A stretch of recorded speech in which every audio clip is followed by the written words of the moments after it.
Pemirsa ring sejeroning nyanggera generasi Indonesia emas sepatutnya ni generasi muda sida sayanin capang literasi. Generasi muda sida milih pergaulan mangdane nenten ngelimbak ring parilaksana kaun.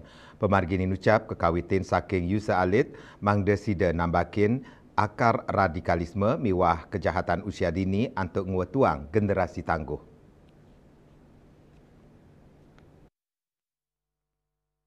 Kepanggih ritat kala sosialisasi cegah tangkal radikalisme sejak usia dini dan dim 1609 buleleng Angga Nurdiana ngilingang mangda anak alit nenten ngelimbak ring kahanan senekaon sani sida ngeredang kualitas angga.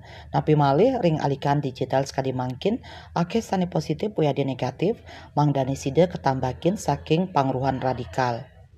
Dan kita tidak tahu, mungkin di depan saya nanti ada yang menjadi bupati Buleleng, mungkin ada yang menjadi sekda. Apakah di sini akan nanti suatu saat ada yang pendidikan saat ini misalkan SMA maupun dengan mahasiswa, kalian sudah punya tiket untuk menjadi. Janganlah kalian menunggu, saya masih SMA lebih kuliah, atau misalkan nanti kalau saya aksi nyata. Jangan menunggu tua, jangan menunggu mapan. Jangan menunggu kalian sudah bisa menggerakkan massa. Tidak bagus, apa yang bisa kamu perbuat, laksanakan.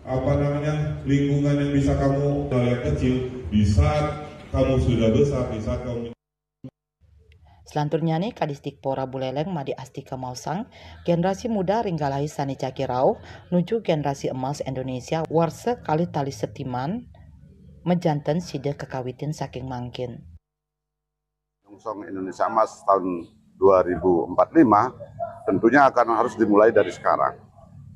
Ya, materi sudah disiapkan oleh tim perencana dari Kodim 1609, wawasan kebangsaan temanya, ya, cegah radikalisme, dan ada juga materi narkoba.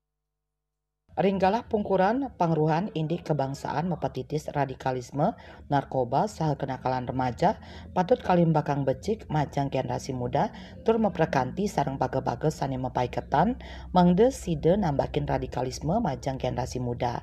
Yasri Yuli, Bali TV.